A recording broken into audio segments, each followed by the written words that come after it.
Welcome to the first ever Hughes Marino podcast. Feels really good to say that. This is a podcast where we talk about corporate real estate, and we do it hopefully in a very not boring way.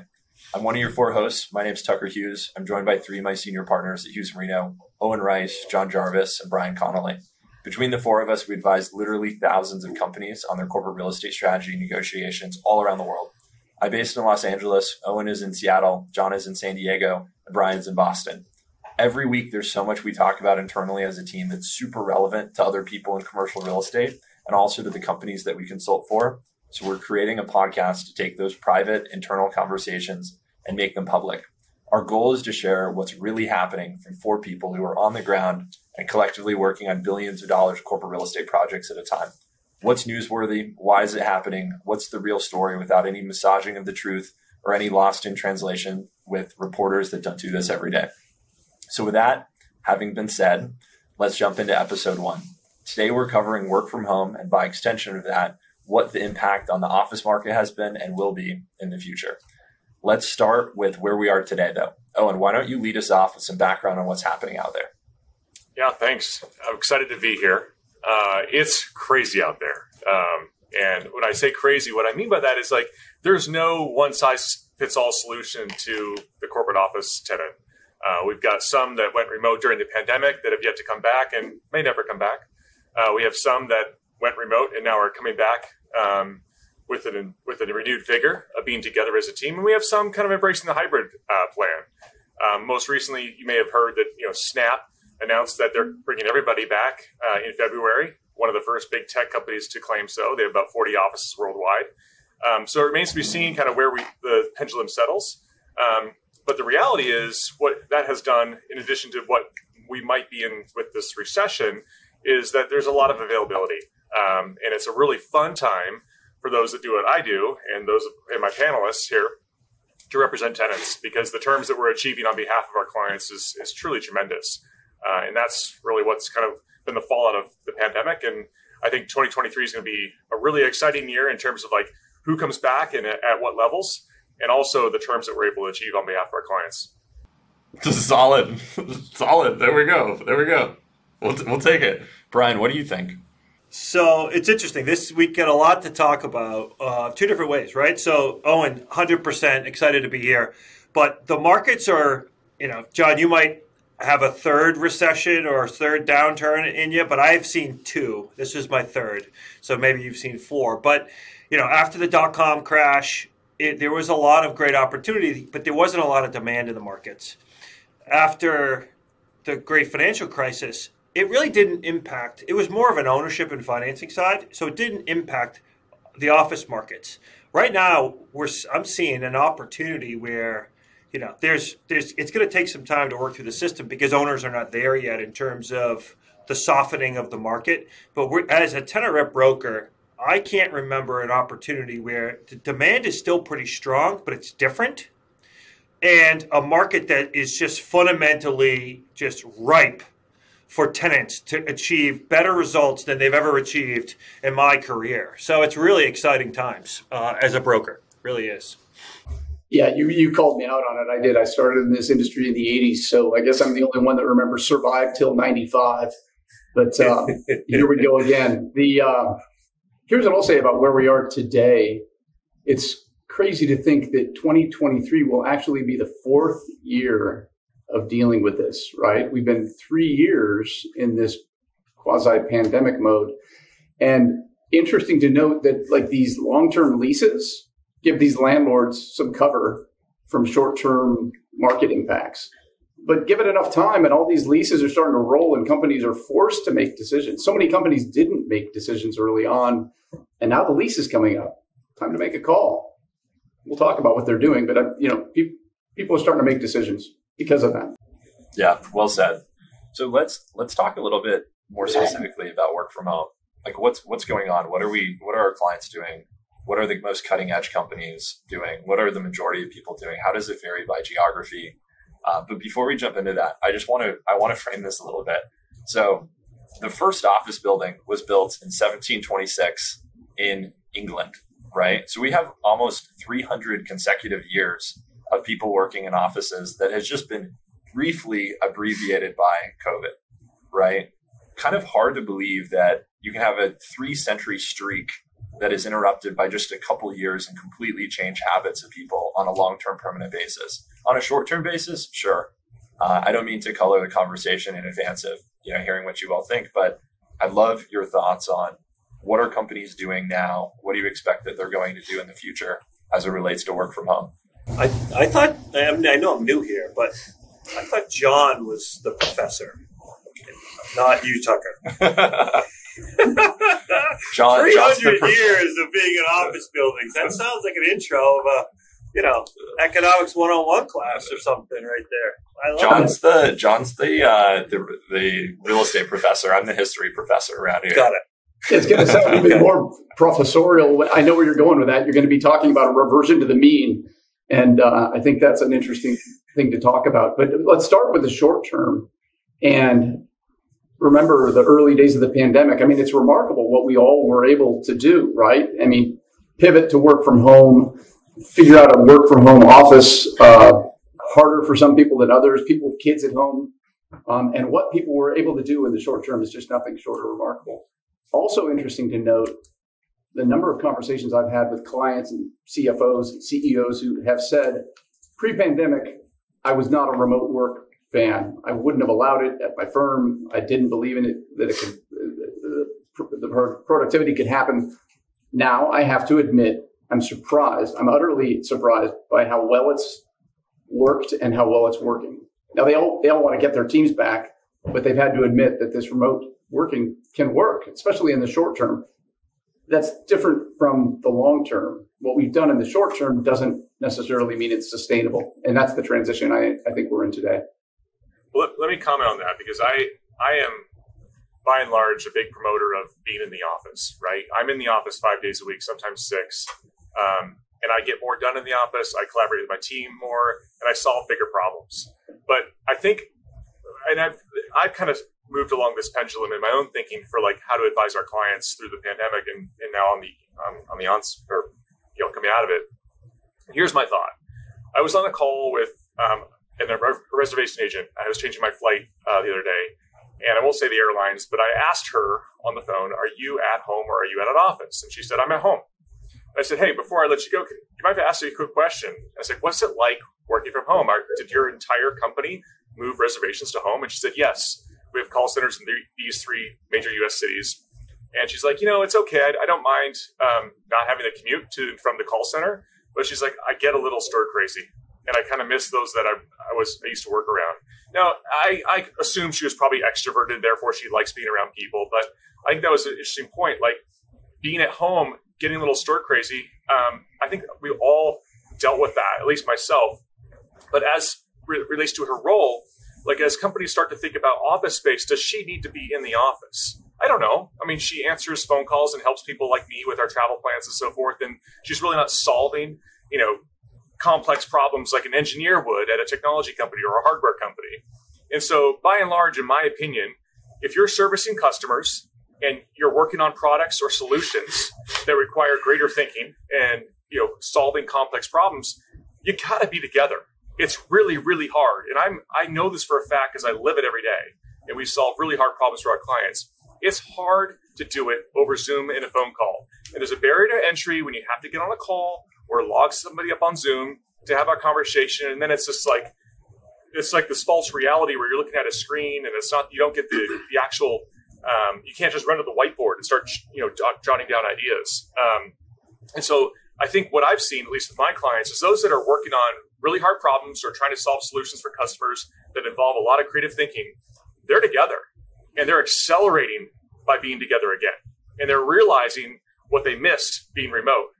Now, that said, there are clients of ours that have people that are in roles that are critical, but not critical in terms of being together because they're solving a problem or they're delivering a solution for their company that doesn't need to be amongst others. And for those, I think, is it okay to give them an opportunity to work from home? Sure, if that works for your culture. I mean, I don't know how accretive or decretive that might be to a company culture, but sure, that works. And maybe some want to do it. I also have customers that tell me that there are people working in an apartment and maybe their spouse is working from home and they don't have room. they aren't afforded a home office like, the four of us are in a house. And so I think it's there's not a one size fits all solution, but I think the notion that some companies that are working on really hard things can all be fully remote, it's a false reality. I don't think it's going to work long term. And I'll stick by that as evidenced by conversations I've had with dozens of CEOs in those roles. Yeah, I don't think that anyone has ever really disputed that in-person and generally just richer forms of communication and richer mediums to interact are always better for complex problems, always better for collaboration. I think, I agree with you, Owen. There's this whole other side of the argument saying people are more productive at home. They don't have a commute. They're less distracted. They can go take a quick little break in the day. They can, take care of personal tasks and chores during the day. They end up working more hours because they hop up and make a quick sandwich and eat it at their desk. So what do you say to those people that genuinely believe that it's a lot more productive to have people working at home, and maybe that increased productivity that they think that they're getting is worth the decreases in collaboration? I would tell you that, just to jump in, that these issues and these discussions are not COVID issues. I mean, companies have been dealing with remote workforce, bifurcated workforce. Like if you think of Snap, or you think of Meta, or you think of some of my clients, they have 30, 40, 50, hundreds of offices. They're hiring people on teams well before COVID across multiple locations. So bringing people into the office and getting people to work well together is a issue that they've had well before in these professional companies, right? It's not a one-to-one relationship to office and worker anymore. It is teams are all over the globe. And how do you get those people to be productive is not a issue. The issue, I think, is what is the why?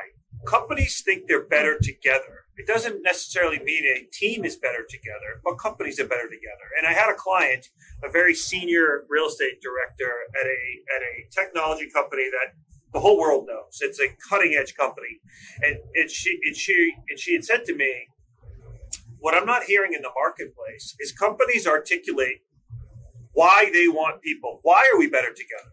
Why do we want you to come to the office? We hear a lot about all the amenities we give people, all these amenities to come back, free food, better office space, flexible schedules, but we want you in the office. Why? Why are we better? Why do you think? I think I'm more productive at home, but why do you think I'm better here? She said, and it's a very interesting perspective because you really haven't heard it and you haven't seen it. It's all anecdotal.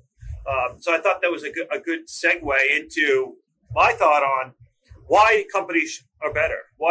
It feeds back to what is going on in the market right now. Companies are transitioning and they're changing, and there's a lot of change within companies. Layoffs are happening. Companies are downsizing. Growth isn't there anymore. Why is it better to be in the office? Because there is a location bias. Location bias is real. You need your boss's boss to know who you are, or you could be in the next round of layoffs, right? So if there's a reason for a young, smart worker to be in the office, it's to get to know the people around you so you have a job if there's some sort of a layoff at your company. Well, Chuck, to answer your question as to why or what would I say to those people that say they're more productive at home, I'd say great. Embrace it. But make sure you're doing things to both maintain and enhance your culture despite not being together. And so I've got a good friend of mine, leads a wildly successful technology firm. They're 100% remote. But every single quarter, he spends a tremendous amount of money bringing their team of 75 together for a 3-day offsite where they all fly into a different city each time. And it's very, very intentional conversations that's very scheduled and structured. It's not a boondoggle where they're just hanging out and having fun for 3 days. And that works for them. And so there are cases where remote work can be just fine. But my only question to someone that says they're going to do that is, what are you then going to do to make sure you actually have a culture and that people know one another, and so that when you depart from that retreat and you're separated for another 90 days, there's some sort of connection that binds you two together. So I want to go back to something that Brian was saying. He was talking about how for that young, smart worker that is trying to have job security, trying to get promoted, that you have to be in the office. And that's really the perspective of somebody that doesn't want to go in, a reason that they should go in. Why do you think your clients actually want people to go back? Like what are they getting by their people returning? Like that's the conversation that I feel like people aren't talking very much about. Like why do companies want their people back so badly? That's that's exactly feeds back to what I was saying. Like what's the why? A lot of people want to do better for your company. They just haven't articulated what's so important about being there. When they think they're at home, they're more efficient, they get all their work done. Their productivity, they believe, is higher, but the company's still fighting it and wants them in the office, and no one's really articulated why. And it's why do I think? I think because long term companies believe that people stay longer at the company. I remember it was a consulting firm I had as a client years ago, and they were having a real issue with people staying at the company because they were never in the office. They were always at their client sites, and the people started realizing that it wasn't the clients, it wasn't their company that they were tied to, it was their clients, and they could work for anyone. It was the job that they loved. It wasn't the company.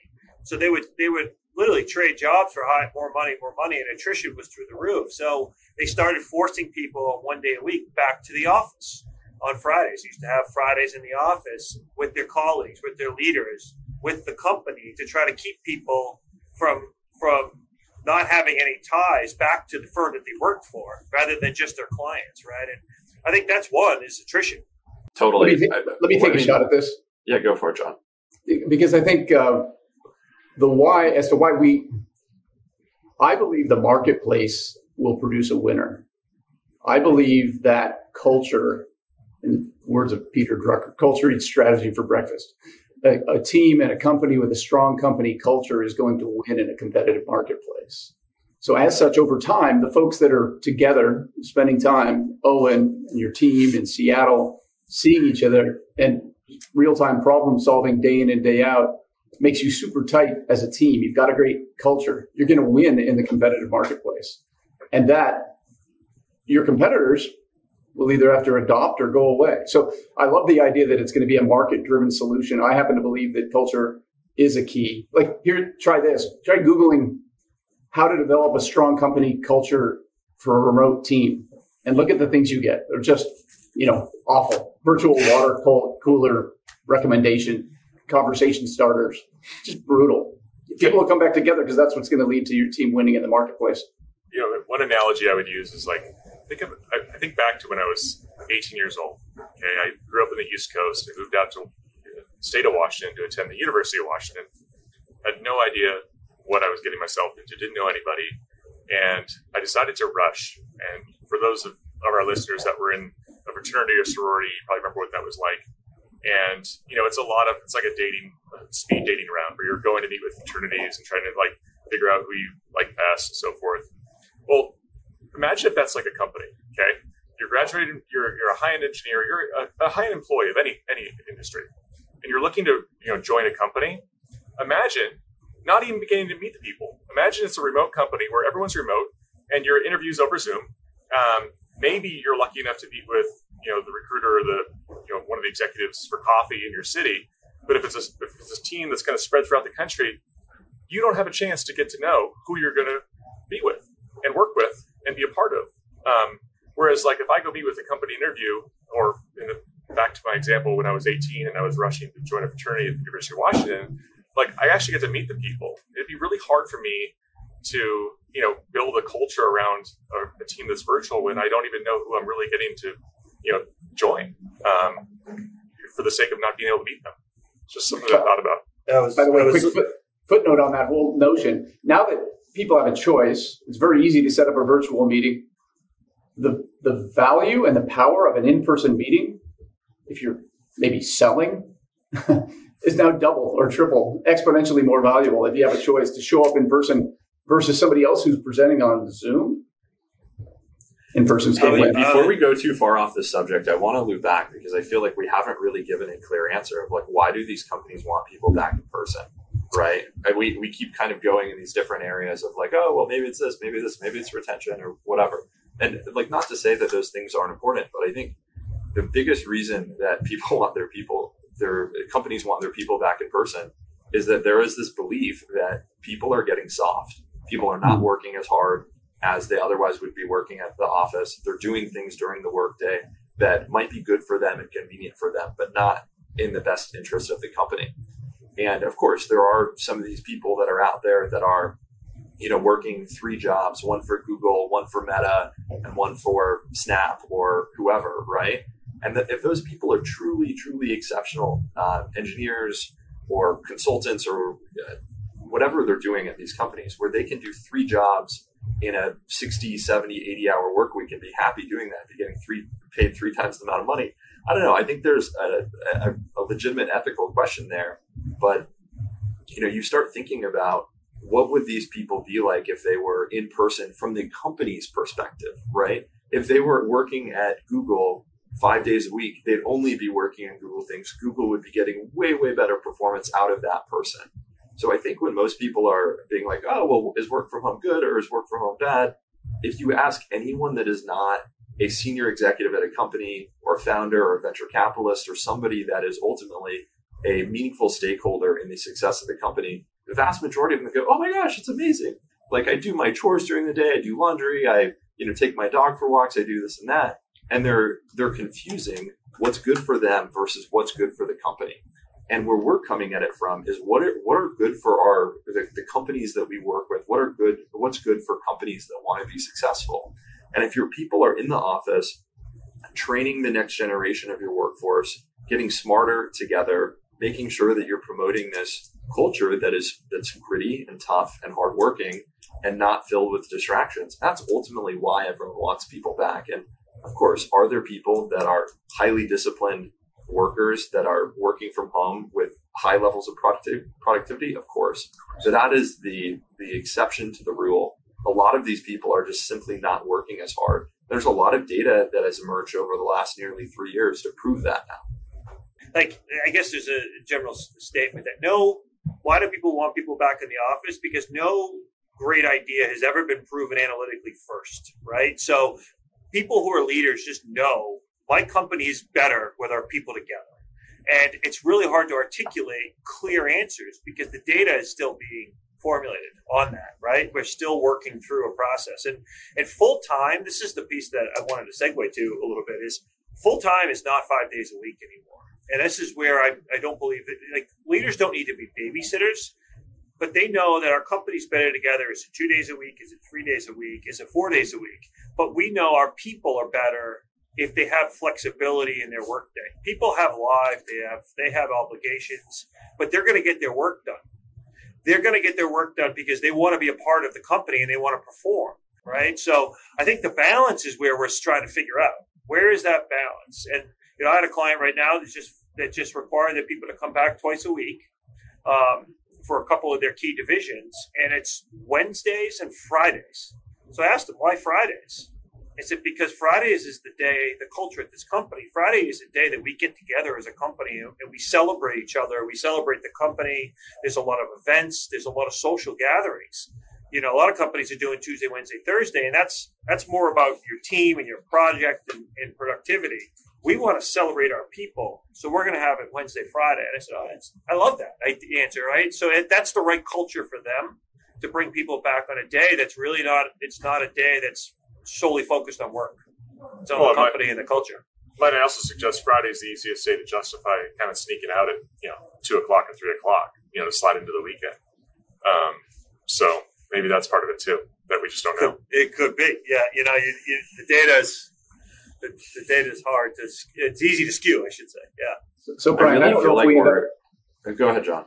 I don't know if we end up at 2 days a week, 3 days a week, 4 days, or 5 days. You ruled out 5 days. I would not rule out 5 days a week.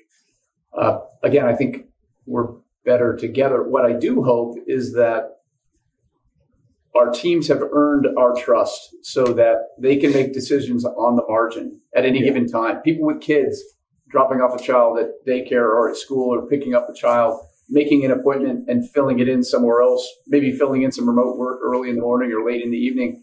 But just on the margin, that in itself is an improvement for society and general well-being. Yeah, and I think you made a point earlier, Owen, around call center works. And I was just reading and my stats could be off, but there's something like a 10 to 15% productivity gain for call center workers to be remote.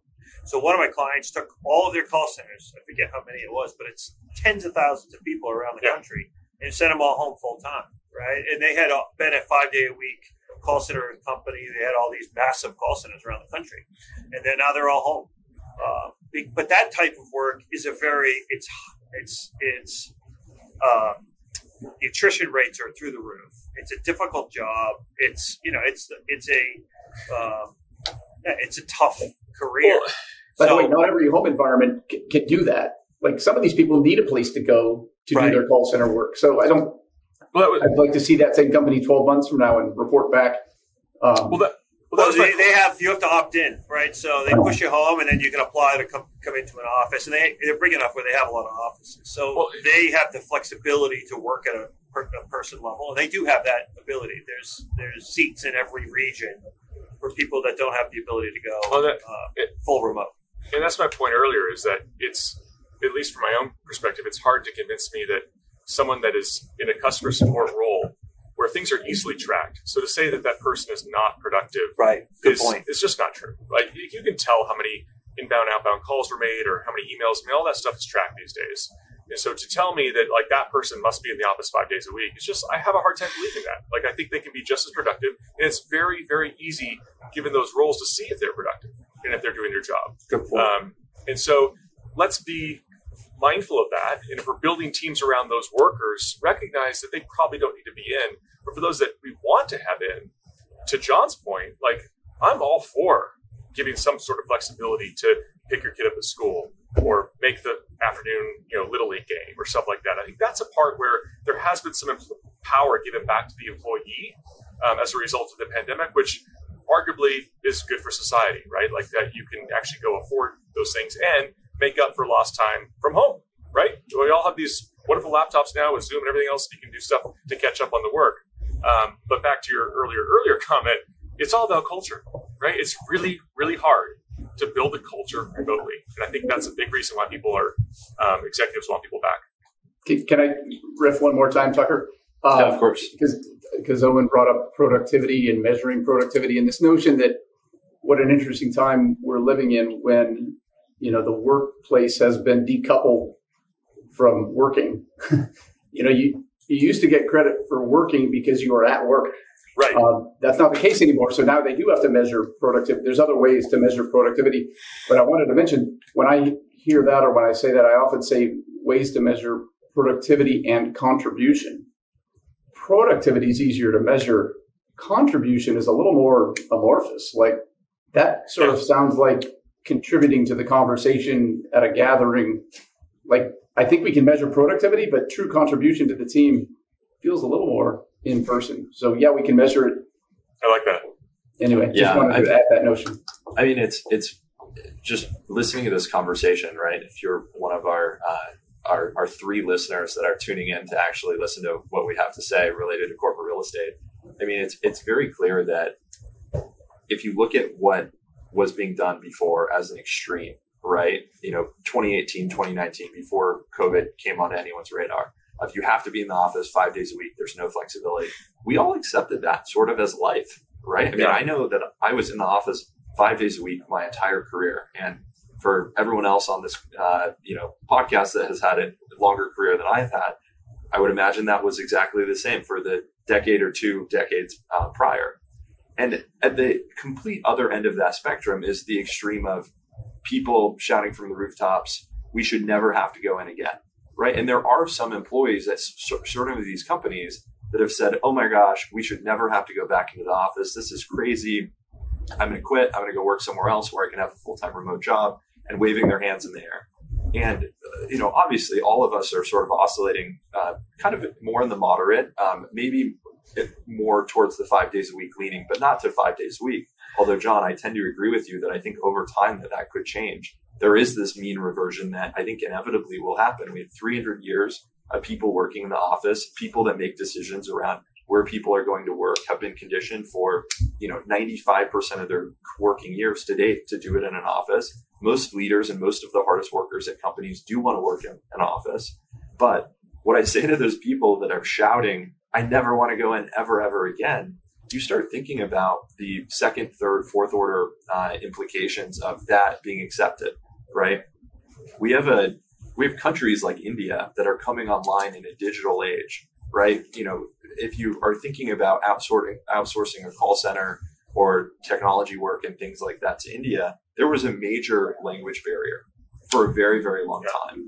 And they wouldn't understand slang. It was kind of harder to seem like you're an American for very obvious reasons. The fact that you weren't an American, you weren't living here, you weren't as ingrained in the culture.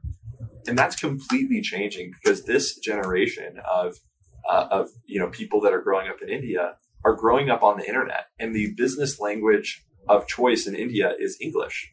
So you have this massive population of people that speak English as well as most people in the US do that are coming online at the exact same time that some US workers are waving their arms in the air and saying, I never need to be in an office ever again for my entire life. And part of me questions, are people getting so soft that they're willing to give up all of their pricing power around wages just to have a little bit of convenience of not having a commute a couple days a week? Curious what you all think. I think a couple things. One, if you want me to take it, sorry guys. One, companies have done a very poor job. Most of the people that you're referencing and painting with a broad brush are probably within the first 5 years of their career. Companies used to just have people in the office because that's where you went, right? And now when people have choice, companies have done a very poor job in coming up with the value proposition on why people should be in the office. First thing. Secondly is I believe that these people don't know what they don't know. They're early in their careers and they don't understand what it means to grow within a company or within a career yet. They just haven't hit those plateaus or haven't hit those thresholds where they wish they had their boss's job, because they're still learning and they're still drinking from the fire hose. So yes, but if I was a young worker, most of my job I could do at home. If you think back to our careers, we're supporting other people. We're supporting a lot of brokers that were very productive. We're not out meeting with clients.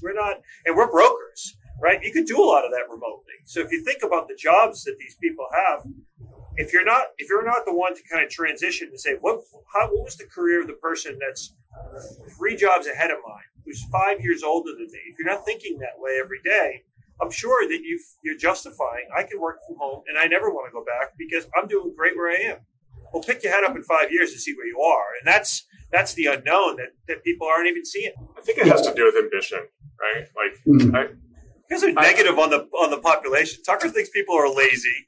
Owen thinks people that lack ambition. No. Listen. I have a point to make, and it's a good one, which is that it's okay to want to work from home, right? Like, it's okay to be one of those people that shouts from the rooftops. I don't care. But just understand that if your executive leaders are in the office 3, 4, 5 days a week, and you are never there, and you never meet them less a Zoom call or a conference call, it's going to be hard for you to build a relationship with them and scale your career.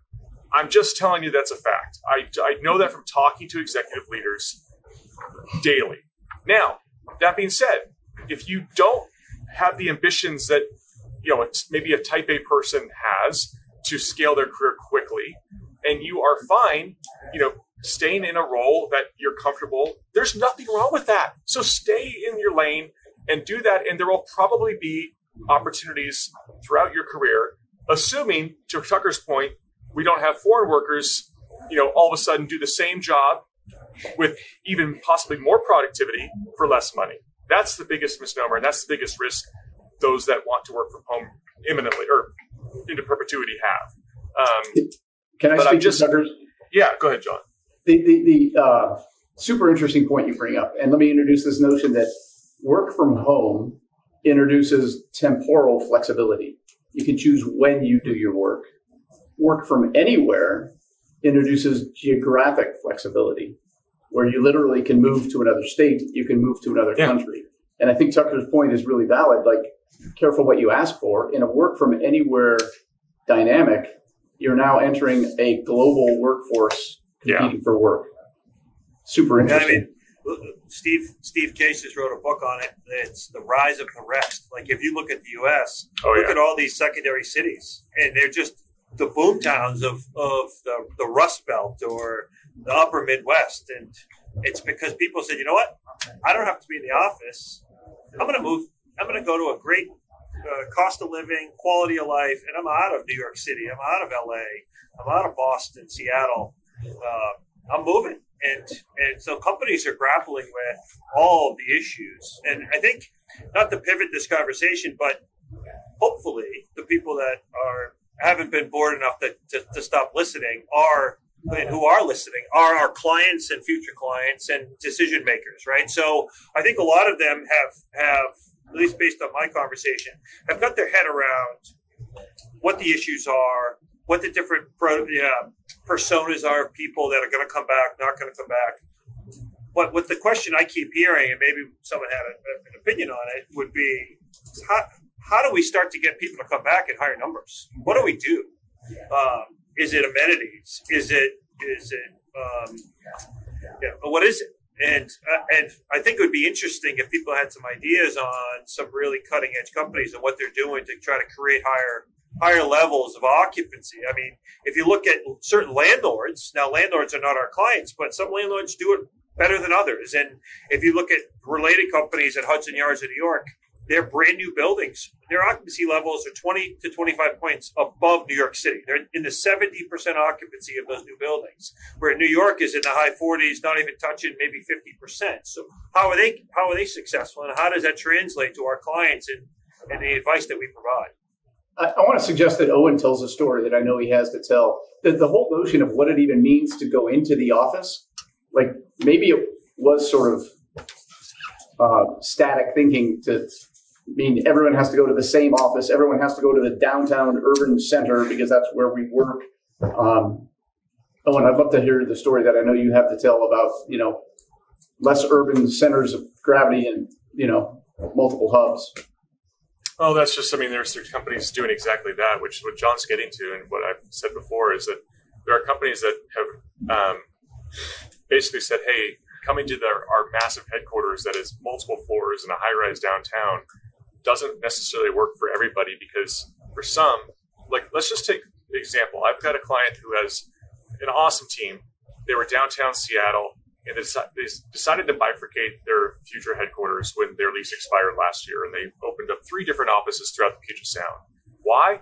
Because they have awesome team members that, unfortunately, just don't make the living wage that affords them the ability to buy a home in Seattle. Okay? But these are awesome people that want to raise a family in a home, not an apartment. So they move far south, they move far north. In order to encourage those people to come into the office and be a part of the team, the company realized asking them to commute an hour and a half to downtown on a bus probably doesn't work. Parking is really expensive. It's $330 a month per stall. That doesn't work. So let's open up these offices that cater to those that are south of the city, those that are north, and then we'll have an office downtown for those that want to come into the downtown office. Now, whether that works long term, I don't know if they're a year into it, but at least they're getting their people back, which to this executive leadership team was a goal, was important to them. So we'll see how that. They're getting them back by meeting them where they are. They're moving to the office. I love that story. I really think there's something to that. It may not work for everybody. And again, I think the challenge with that, recognizing that's not a perfect solution necessarily, is that now you're in 3 different spaces, right? You got teams in 3, but they're working through it, and so far it's a success. I think it remains to be seen kind of where things settle. But even when you were in a tower and you were on 8 different floors, you weren't seeing everybody every day anyway. You got your subsets. Yeah. One of the interesting things, and I'm not promoting this as the answer to the solution by any means, and I'm interested in talking more about what we're seeing our clients do and what we'd recommend companies do to bring their people back. But the reality is that the economic landscape and the human capital landscape is completely changing and has completely changed over the last 60, 90 days here. And the amount of layoffs that are occurring, generally speaking, I think that there is a good chance that many companies, and I'm not saying that this is the right way to do it, because it certainly is not, but I think many companies are going to be in a position to say, look, if you want to work for our company, you come into the office. If you don't, good luck in the job market. It's a really tough market out there now. And again, it's not a great way to promote top company culture and get the most out of your people and have everyone be fired up to go into the office and then be upset to be there all the time. But at the same time, I think that we're mostly driven by interest rates. We are approaching that threshold in the economic cycle where employers, the reasons won't matter. It will just be, this is what we're doing, and that's our decision. In the all too often repeated phrase, go pretend to work somewhere else. Yeah.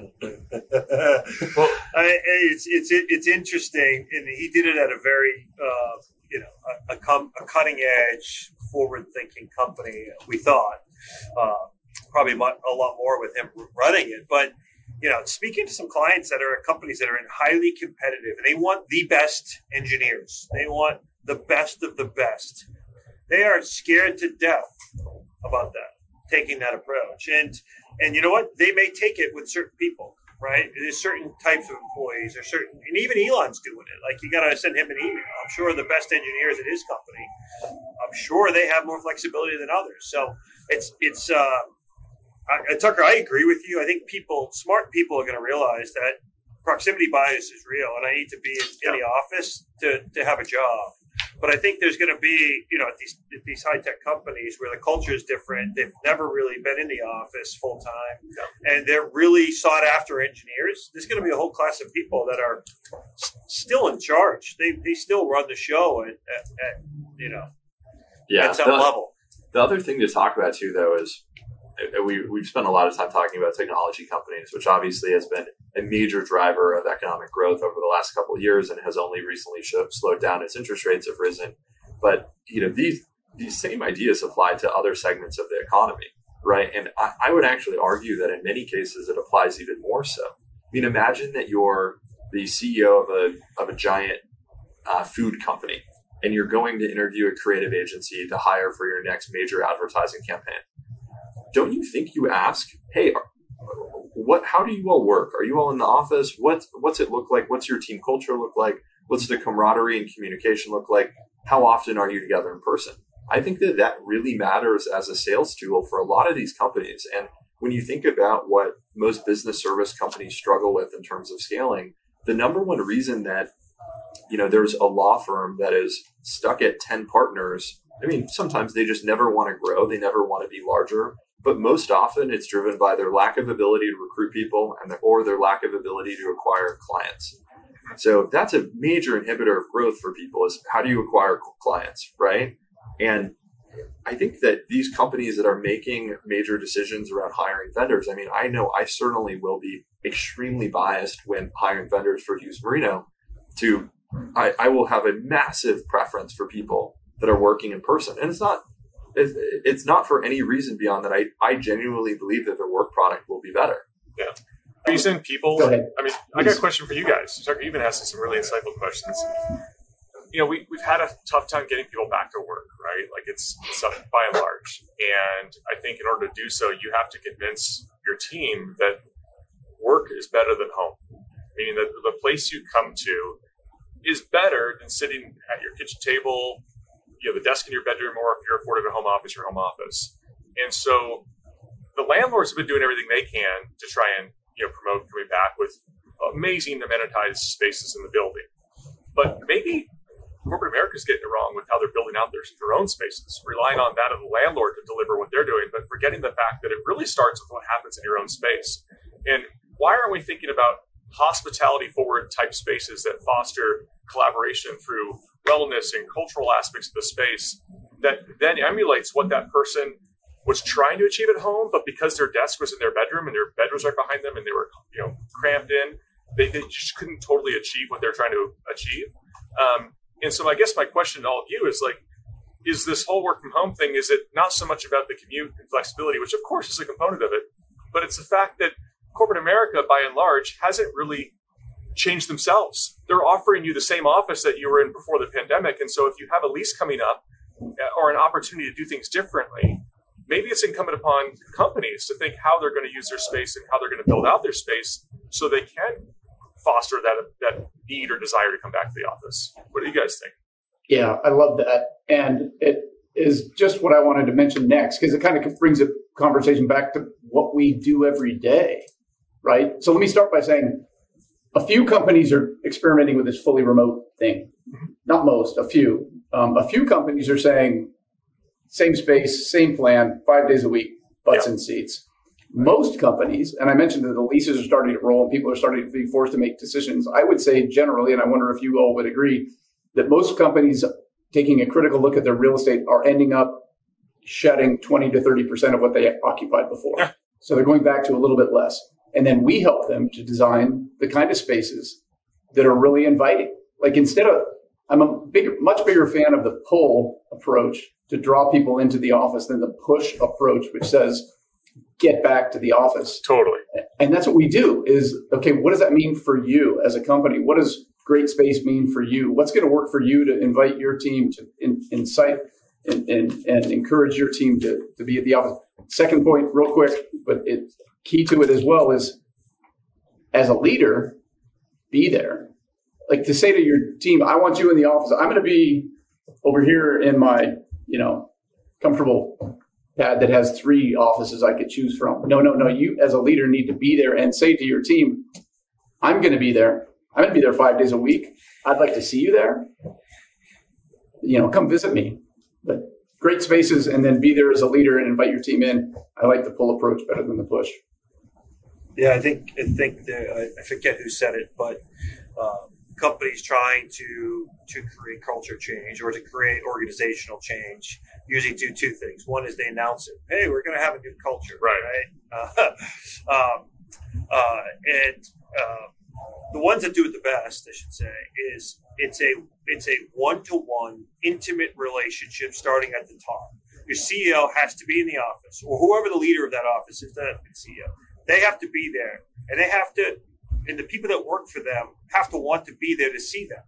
And then the people below them want to see them. And it's a top-down culture shift on a one-to-one ratio. That's just the way it's going to work, right? And Owen, you nailed it with corporate America is slowly moving there, right?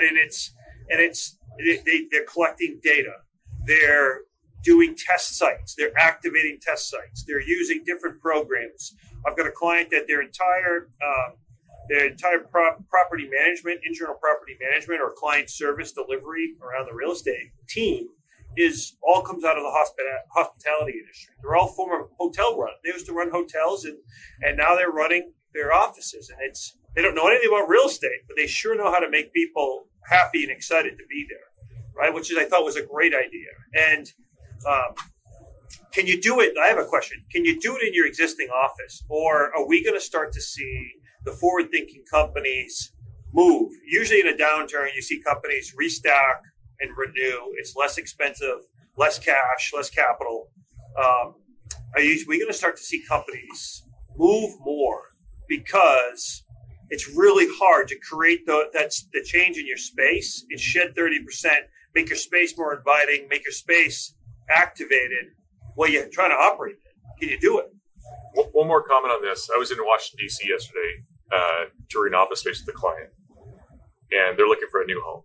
And we were at this building, this pretty nice building, and the landlord said, hey, would you do me a favor? Would you give me 5 minutes? I want to show you a space that we just built out, literally 45 days ago. The tenant moved in. Sure, we'll go up. And it wasn't like your typical tech tenant. It was a tenant in the professional service industry. We walked in, and he said, just I have permission, so walk around this floor. It was they have multiple floors in the building, but it was their main kind of hub floor. And we stood there, and my client next to me, CEO, turned to me and goes, do you feel it? And I said, oh, yeah. And what he was referring to was, do you feel the energy in this room right now? Because it wasn't private offices with door closed. It wasn't workstations. People were working in, and it's for another podcast. Maybe we have Nick and Kristen on our designers, but the way that they had curated this main hub floor was unlike anything I've ever seen before. And it was activated. People were moving around. You could hear the espresso machine going. People were working on their laptops, and it was multi-generational. You had people in their 50s, 40s, 30s, and 20s working. And that was what hit it for me and my client yesterday was when we saw this space, because that company, and I won't say who they are, they nailed it, in my opinion. They figured a way, John, to your point, to hold people back versus pushing them and saying, no, you must come back to work. It was hey, we built this. Come take a look. And I think by and large, their team came and took a look and was like, this is where I'm coming every day. So it's so interesting that description, right? Because we've all been in that situation where you walk in somewhere, and whether it's a cool restaurant, you're like, wow, this is really special. This is amazing energy. You walk into an office. In the context of going into a place of business and feeling that energy, I think the biggest contributor to that energy, more so than anything else, is the people that are there actually care about the company's success. That's what's creating the energy.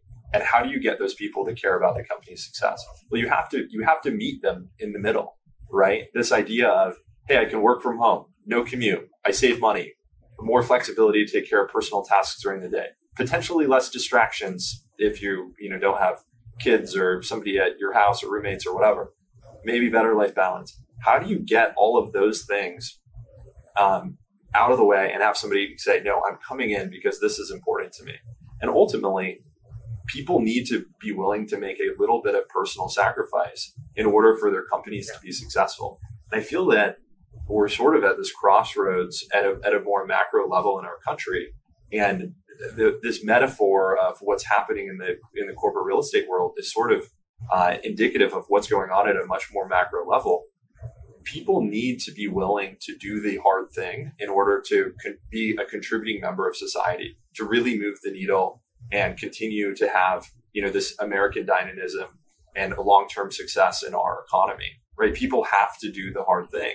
And I think in, part because of COVID, in part because of, I think, generations that are, coming up now, I think that there is a large amount of people that have gotten soft, and that this is a way to be tougher and to sort of make an adjustment in your life that allows you to be a higher performing person. And that these companies that are doing that are helping get the best out of their people, not only for the sake of the company, but also for the sake of the people on their team. It's yesterday's example was exactly that, Tucker. It was a company saying to their employees, look, I care. I've invested millions of dollars that I didn't have to invest in creating a brand new place for us to be together. I need you, employee, to show me that you care. Come back and join us. Let's do this together. Now, I'm making my effort, but we have to be in the middle. And that's why I'm not pulling you back, right? I'm not with the force. I'm offering you something that is better than before, showing you that I actually give a damn. I need you to care too. And if you care, we can accomplish amazing things. If you don't care, and we're just a paycheck, maybe we're not the right culture for you. So, Tucker, I would say, people don't have to do hard things. We're a different kind of company here at Hughes Marina. We talk about hard things all the time. We talk about practicing doing hard things. You don't have to. And those who do choose to do hard things, again, let the marketplace decide. The people that choose to do hard things are more likely to win in the competitive marketplace. So you don't have to. It's up to you. But I hear you. My point is that the companies that have that kind of energy are filled with people that are committed to doing the hard thing because that's what they know it takes to win. And they're willing to make that extra effort to make sure that the company that they're a part of, that they're proud to be a team member of, wins. Yeah.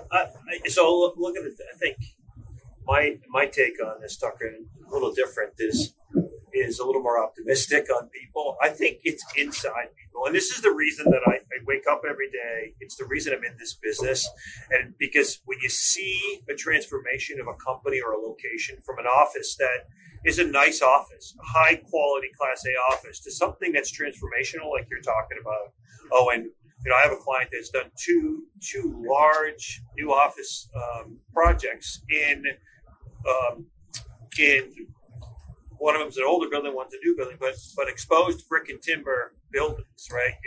Your mill buildings, your high density timber buildings that have massive atriums and 14-foot ceilings. And you walk in there, they don't have people in there. You can start to feel the energy. And these companies have made, it's not a price decision. It's a decision. I want my people to be in an environment that they love. They want to come here. And I think those people, it's inside everybody, I think, they want to do good. They want to be highly productive. But if the culture is, we're going to spend the least amount of money, we're going to make it pretty good, but we're not going to make it the best. We're going to we're going to offer free lunch, but we're not going to build the best space you possibly can. People just start to they retract to kind of the energy level that's set from the top. And when companies and this is what makes me excited about our business, is when companies make the commitment to their people and they spend the money, they go through a process to make a very highly informed, analytical decision on their real estate. That can change an entire company's outlook on their people, how their people act, how their people perform, how they can hire people, how long people stay at the company. Like, our business is transformative. And there's no better time in my career that we have the ability to really make a difference in the success of our clients. It's really exciting. And I think it's inside everybody. You need to bring it out. Can I share a story to go with that? I'll tell it quickly. So I was hired by Bumblebee Seafood to renew their headquarter office lease in San Diego. A beautiful space, suburban, a little bit ordinary. And through the process, just asked them to keep an open mind. I ended up moving them to a brick and timber building at Petco Park. Just transformative. Back to the downtown, to the legacy of the tuna fishing fleet in San Diego, tapping into that, the smell of the salt air. And the space the team is, the impact of the space delivering and the team moving in is just transformational and different. And that's what we get to do every day. So yes, I love those kinds of stories. I agree. Well, if you want any inspiration, look to Marriott's new Global World headquarters in Bethesda, Maryland. It's a 21-story, 785,000 square foot facility that they opened in September. So this was going on during the pandemic, and there's a lot to share about it. You can Google it. There's a lot of information, but one of the things I thought was the coolest parts of their entire space, you guys, was the top floor that historically would be what? To the executives, right? The CEO and so forth. Their top floor is called their growth center. And the growth center is a place where there's lots of things for people to grow as individuals and hopefully scale in their career, right? And there's all sorts of, like, whether they have a lecture room, they've got cultural aspects of the company you can learn and grow upon. They've got participation opportunities to be a part of panels and so forth. I thought that was really cool. Like, if you are committed to the company, like Tucker was talking about earlier, this company has developed an entire floor, the top floor of their new tower in Bethesda, Maryland, to serving as space to enhance the careers of those that choose to work at Marriott. I thought that was, it's pretty cool. I haven't seen the building myself, but I'd love to tour it someday. Imagine their employees saying, no, thank you. I'll just choose to stay remote. Right. Yeah.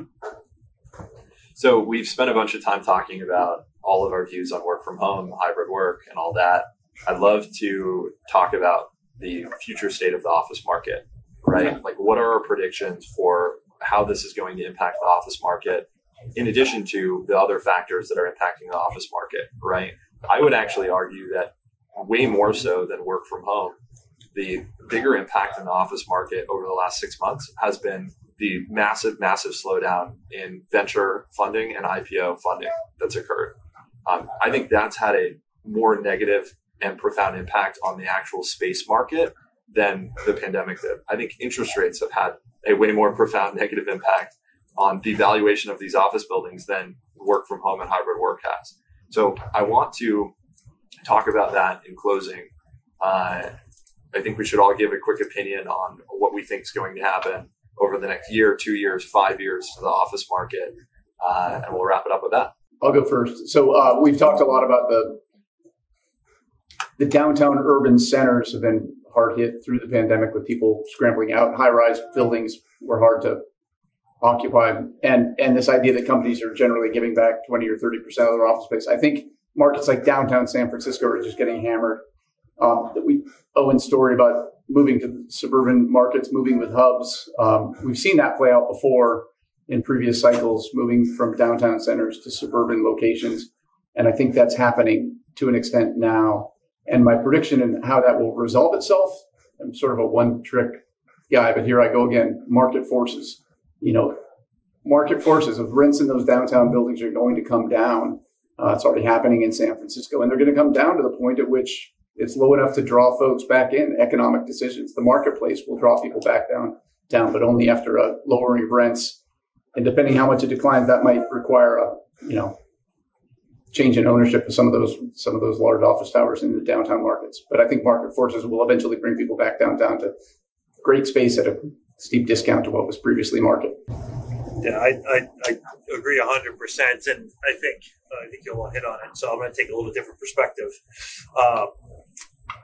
What we've talked about is a lot of very difficult strategic decisions that are going to be facing our clients and prospects and companies in the marketplace over the next year, 2 years, 5 years, right? These are transformative times for companies as they look to determine how they're going to use real estate, where they're going to put it, how big it's going to be, and how you attract your people back to the office. And I would tell you, making a decision on a partner is really important. And what I love is listening and following along to the major real estate firms in the market. Everyone knows them. There's the global firms, right?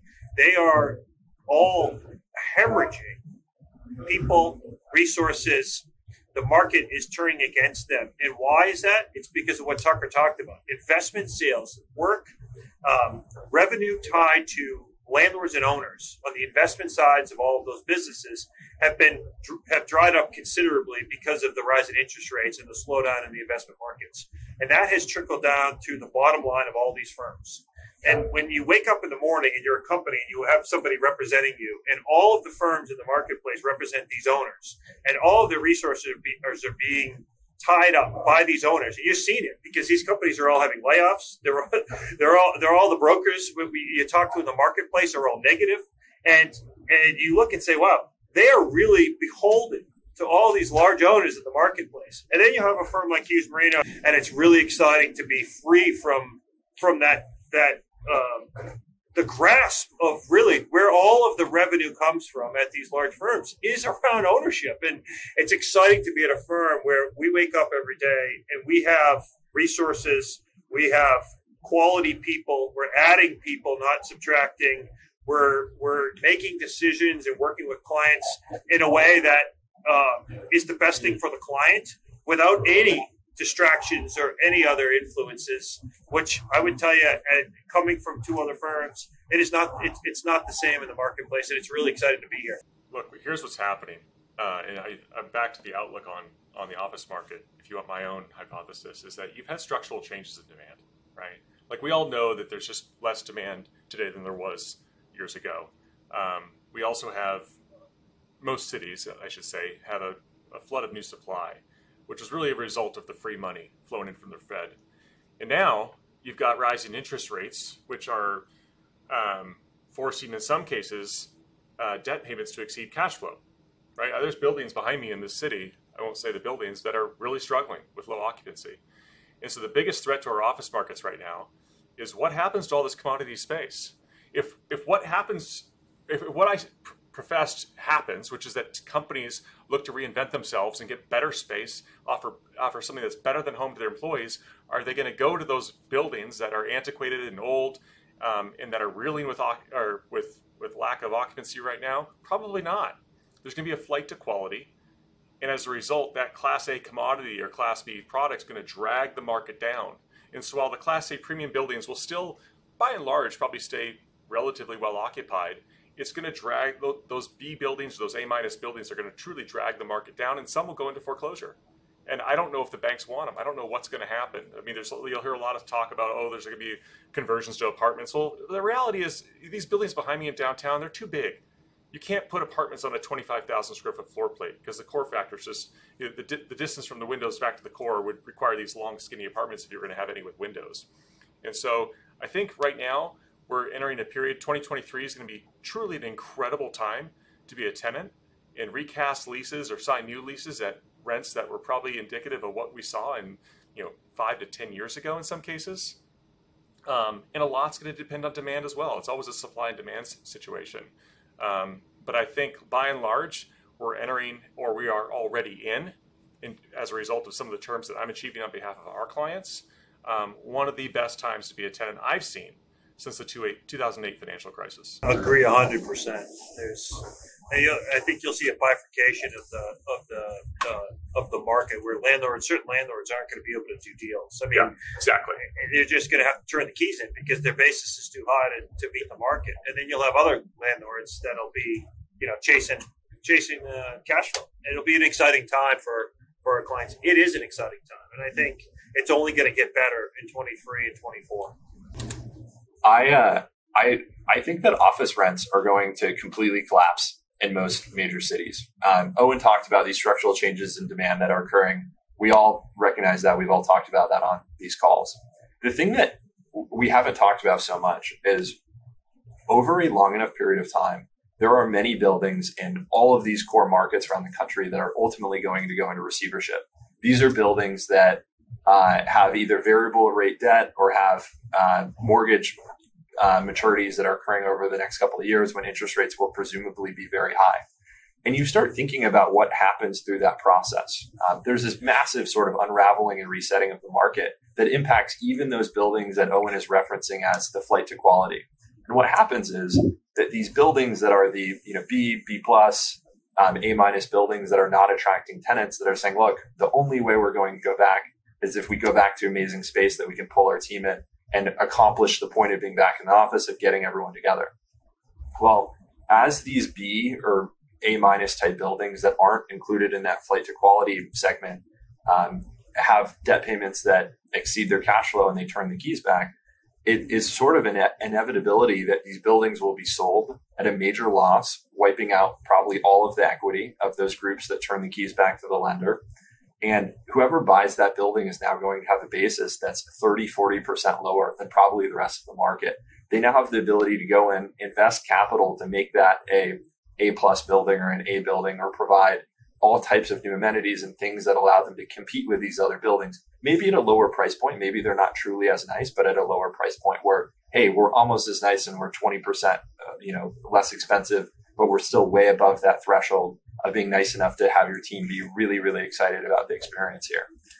As that happens, even these buildings where there has been a flight to quality, it affects everyone because it pulls the entire market down with them.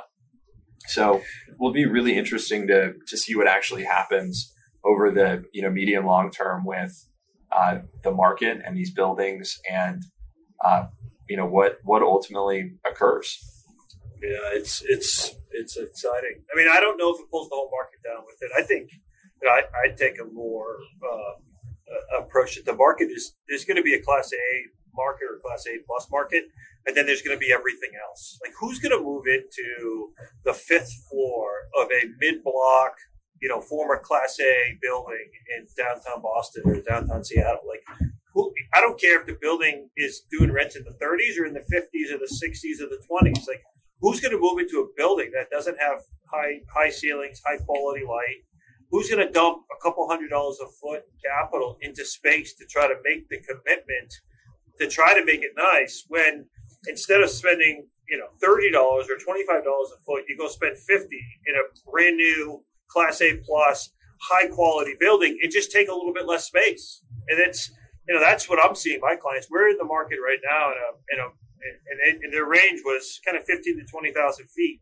But there's a brand new mixed use development that has a single floor left. It's 25,000 feet, and the client doesn't want to look at anything else. They're going to take the whole floor because it is absolutely, it's the Hudson Yards of this market. And they're like, I don't care. We're going after that space. Lock it down for us. And success is not the rental rate. Success is getting the space for them because everything else sucks. And I just think it'll be interesting. The result, Tucker, is the same thing. Like, I just think there's going to be massive carnage in the marketplace. Owners are going to be trying to reinvent themselves, pouring good money after bad. There's going to be buildings that just sit vacant. They put a food court in a mid-block building in Boston. They've got all these tenants in it. Like, no one goes to it, right? It's just, what do you do? It's going to be an interesting next 5 years. It's two things. One is leases have to roll and the debt has to roll, right? And leases have a big tail on it. The debt, I think, is going to mature first, but there's still cash flow. A lot of the buildings are 80, 90% leased. Well, let me give some hope, because that's pretty depressing. Is that if you're a tenant out there, if you're an executive leader that's in charge of real estate or you're running a company, this is literally the next 5 to 10 years are going to accretively get better and better and better and better for those that want space. Because not only are the buildings going to have to up their game to get you to come back and lease space, but the buildings that Brian's referencing that aren't that great, some will go into receivership and they'll sell on the courthouse steps for pennies on the dollar.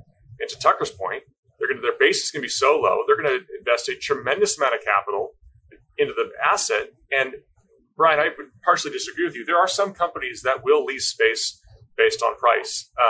And they might turn a fifth floor space mid-block into something truly phenomenal, because what they're able to achieve there based on the landlord's contribution and with the landlord's under the building far exceeds that which they can get in some high-rise buildings. So there will be companies that lease that mid-block space, maybe not a lot, but there will be some.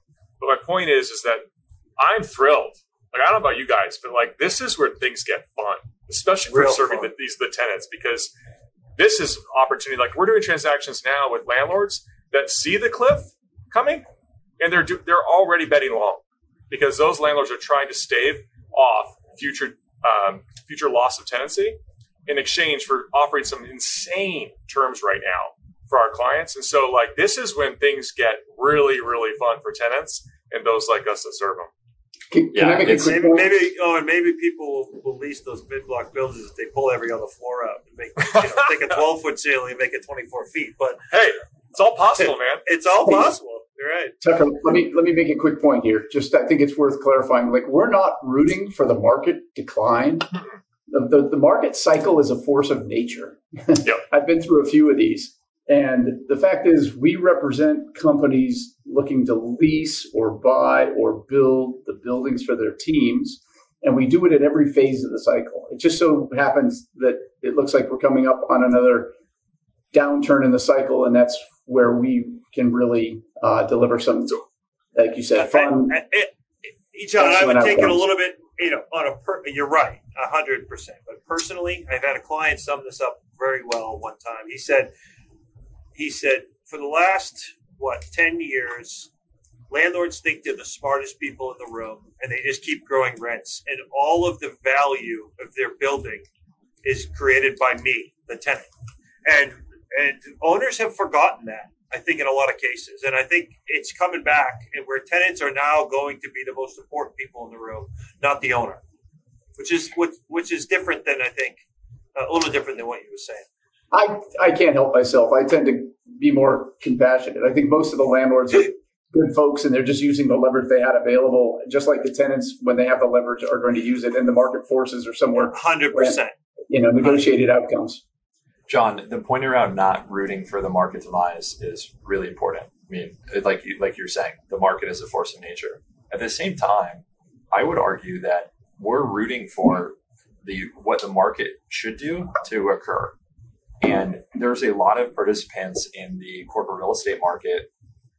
For example, most of the big brokerage companies in commercial real estate that are some of the largest landlords themselves and get 90+% of the revenue from providing services to landlords. That's their central client base. And when you think about that, the amount of bias that exists in corporate real estate reporting because of the amount of money to be made from these landlords is really wild. And the result is that I genuinely believe that there are a lot of these companies out there that are brokerage companies that are focused around servicing landlords that sometimes represent companies when it's convenient, that are propping up the market and slowing down the inevitable market cycle that should occur. Instead of this resetting period where rents go down, landlords recognize that they're in a bad position, and everyone is kind of, hey, we all know that this is the environment. It sucks to be a landlord. It's a really good time to be a tenant. Let's transact on a reasonable basis based on where supply and demand and the future outlook and supply and demand in the general economy is. It's going to take 2, 3, 4 times longer to get to that point because you have this massive industry that is built almost entirely around servicing landlords. And those people are the ones writing the market reports. They're the ones telling the news. And I just want to clarify that what I'm rooting for is for the market to actually unfold on a natural path, which we all agree looks pretty bleak for landlords. And of course, we wish that weren't the case, but it simply is, and we can't ignore the reality. And writing a different reality may delay that from, being publicly known, but it is inevitable that the truth around office space and what's happening is going to materialize in dramatically lower rents. It's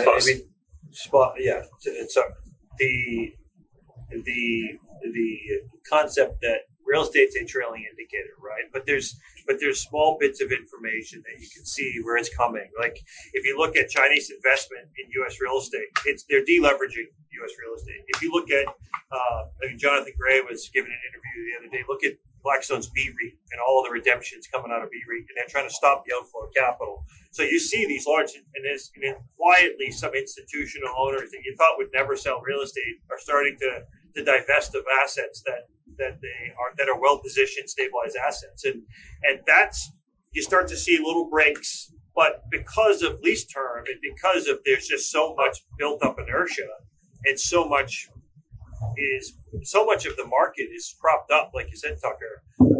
It's going to take some time. I think the brokerage houses, like I was referencing earlier, are seeing the carnage first because they're so transactional driven. I think there was a 37% reduction in investment sales activity in one of the brokerage houses, and their bottom line is just being decimated. So there's certain signs you can start to look for where this breaks, but it's taking some time to fully work through the system.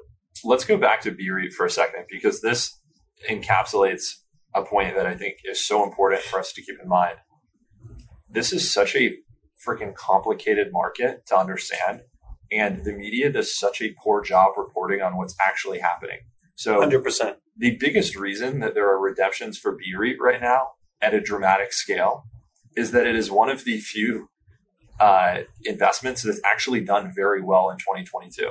At the same time that you have a dramatic amount of investments that have done very poorly. So it's no coincidence that these redemptions are happening in December, right? When people are essentially tax loss harvesting. They have these pretty major gains that they've experienced by being a BREIT owner, and then they have these major losses. So they have the ability to offset those major gains with the losses in their portfolio. I think that's what's driving the exit of a lot of investors in BREIT and the limiting of redemptions way more so than anything else. Not to mention, BREIT is not a major owner of office space. I mean, you look at what their portfolio is across all of the different asset classes of real estate. But I think this is a perfect example because I've seen all of those headlines too. I was very curious of what's going on. I mean, I happen to think that Blackstone are amongst the smartest real estate investors in the world, and that regardless of economic conditions, they're probably good people to have money invested with compared to others. But still, it made me nervous, and I investigated. And if you don't go to the second, third level down, you may be sitting there being like, oh my gosh, is BREIT about to, have a massive liquidity issues and have to start selling all these buildings at major losses to fulfill redemption requests? It's just not going to happen. I think there's a herd mentality because of in the fine print there is restrictions on the liquidity of your investment, right? So there were people, as soon as they start to hear the redemptions, it's just piling on. It's a snowball running downhill. People want to be able to get out. And if they do have to start liquidating assets, at what valuation are they getting out? So everybody's just jumping in because it's been so good. They have huge returns. And there's uncertainty in the marketplace, though, right? People are concerned about the housing market. They're concerned about the commercial real estate market. They're concerned about the industrial market. The headlines are all negative.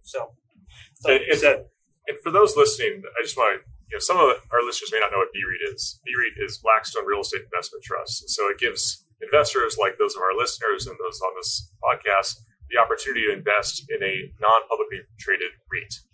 And that REIT is primarily invested in commercial real estate assets, in some cases debt.